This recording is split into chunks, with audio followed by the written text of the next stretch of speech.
All right, everybody, welcome back to the #1 television program in the history of the entire universe. I am Brian Lee Durfee, author of The Forgetting Moon, The Blackest Heart, and The Lonesome Crown, all three books published by Simon & Schuster's Saga Press. Today I'm going to be reviewing The Bonehunters by Steven Erikson. We've got two different versions of the book here. This came out in 2006, maybe 2008, can't really remember. It is Malazan, Book of the Fallen, book number 6.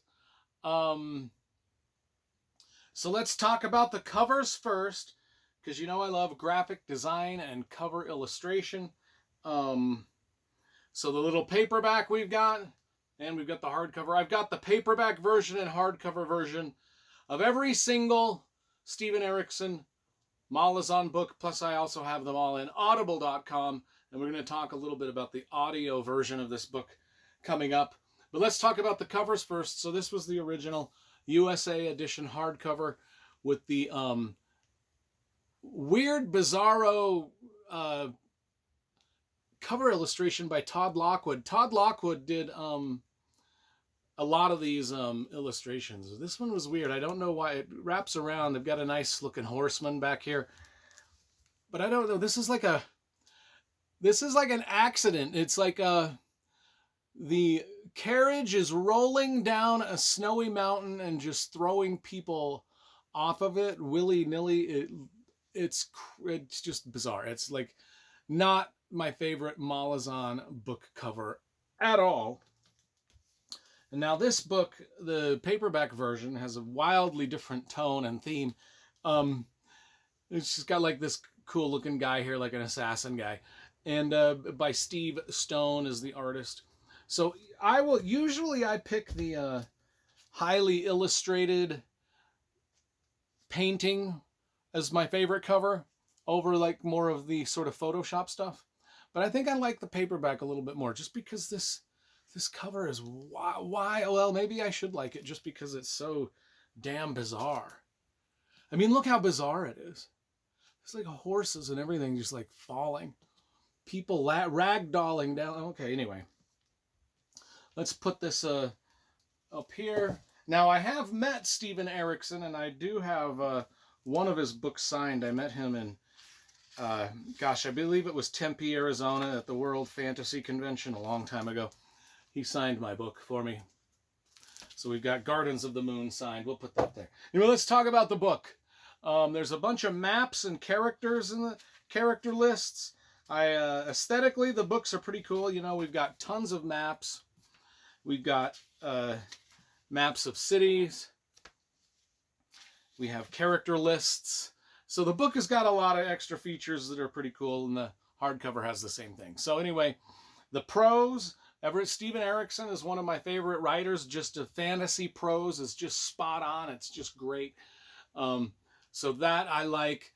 And the Audible narrator. We'll leave the Audible stuff for a little bit. So the story, Steven Erikson books. For those of you that don't know how his writing style is, of course, this is book number 6 that we're reviewing. I've left reviews of the first 5 books. If you prefer to watch those, you know how to find them. But those are on my channel. Steven Erikson, with every single book, doesn't matter. He just drops you into a scene, right into the action. No explanation of what you're doing. It's just like, I always compare it to, you just kind of, you open the book and the next thing you know, you're just like, wow. It's kind of like, you're just wowed and overwhelmed. It's like when it's from that scene in Back to the Future where Michael J. Fox plugs in the guitar to the amp and just goes, and then he's blown backwards into the room. That's what opening a Steven Erikson novel feels like every single time. It's just, you are thrown into the action. No explanations of what's going on. You got to figure it out. You got to find your own way. And that's part of the charm of Steven Erikson books. So, we begin this book with Apsalar, an assassin, who is on a quest to kill people, of course, meets 2 very annoying ghosts. One of the other plot lines is Kalam and Fiddler and Quickben. They're off on another adventure separate from Absalar. And it's good to get back to the main characters. Because book number 5 was kind of a divergent quest. It's like a side quest. It's like we've got these 10 Malazan Book of the Fallen books, but book 5 kind of takes a side quest with different characters that we aren't really used to. It's good to get back to the main story with the main characters after the adventure we took in book 5. Now here's the thing. This book opens a little bit more jokier and funny, and like it seems like all the characters in this book are just cracking wise and telling jokes, doing little one-liners all the time. More so than any of the other books. I was listening, and this is where we're going to get into the audible.com thing. I was listening to this book, and it seemed like the voice narrator who was doing a great job, but every time we would get to the jokey parts of the book, and there's a lot of them, he just sort of made it cartoonish, and it was starting to grate on my nerves, and so I just abandoned the voice narrator. I just started actually reading it the old-fashioned way. That way I didn't have the cartoonish voice in my head as these characters were talking to each other. So I want to talk about so that's the jokey part of the books. I want to talk more about the serious parts of the books, which I think Steven Erikson does good, and how he can combine the graphic violence of war with the jokey parts of war, and how these characters relate. And I'm going to read to you just a paragraph of this is something that stuck out to me as I was reading. And I'll just read it. So, and this is kind of talks about the PTSD, how people that are cops or firemen or prison guards or people on the battlefields kind of deal with life a little bit. So, Captain Kindly had been trying to take the measure of the woman standing beside him. A choice of phrase that brought a small smile to the lieutenant's mouth. Take her measure. But ain't nobody's got that close, from what I can hear. In any case, it was frustrating being unable to get a sense of a fellow officer. Cold iron, probably. You don't stand the wall long enough to survive without something icy, brutal, and calculated wrapped around the soul. But this one was cold in every other way besides that. Rarest of all, a woman of few words. He smiled at her again. Wipe that grin off your face, Lieutenant, Kindly said, or I'll conclude you've lost your mind and promote you. Apologies, Captain. I promise I won't do it again. Please don't promote me. You two are idiots, Faraday said. And that was one way to end a conversation.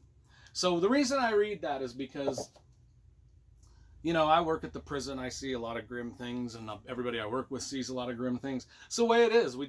We build up this steely, cold sort of persona about us, and then when it comes to actually conversing with each other, it's all a big joke.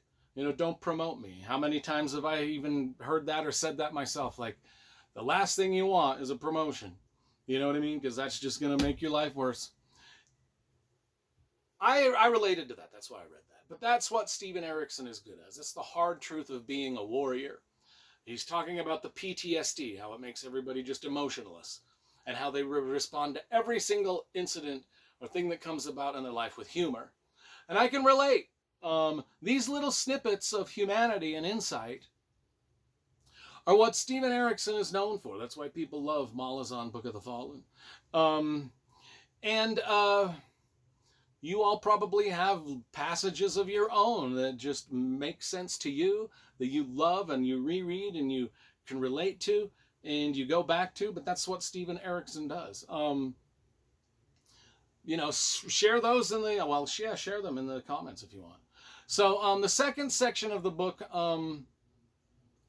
you know, because it's broken up into 3 kind of like different type storylines.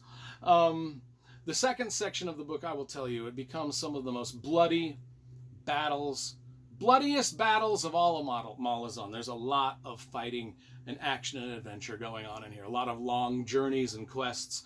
A lot of assassins doing assassin-like things.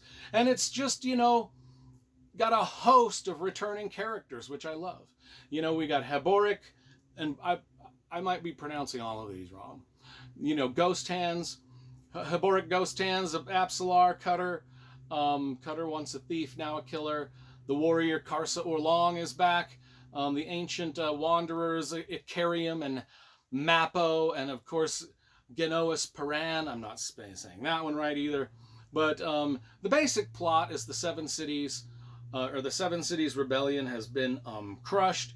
There's one last rebel force remaining, but the 14th Army, you know, they're a little bit uneasy, battle weary. And I'll read the back of this but elsewhere, agents of a far greater conflict have made their opening moves. The crippled god has been granted a place in the pantheon. A schism threatens and sides must be chosen. Whatever each god decides, the ground rules have been changed irrevocably, terrifying, and the first blood spilled will be in the immortal world. You know, I don't know if that helped the review at all, reading that paragraph. But anyway, it's a good book. It's a big book. You know these are big. This is like 1,200 pages or something. Yeah, exactly. 1,227 pages. Big epic fantasy books, guys. I love the Malazan books. This took me about 4.5 days to read over the weekend. And I'm glad I got back into Malazan. It's been a while. I'm going to give this this is one of the better books, I think. Probably one of the better Malazan books with one of the goofiest covers. OMG is all I got to say. But in a way, it's kind of like endearing in its goofiness. 10 out of 10.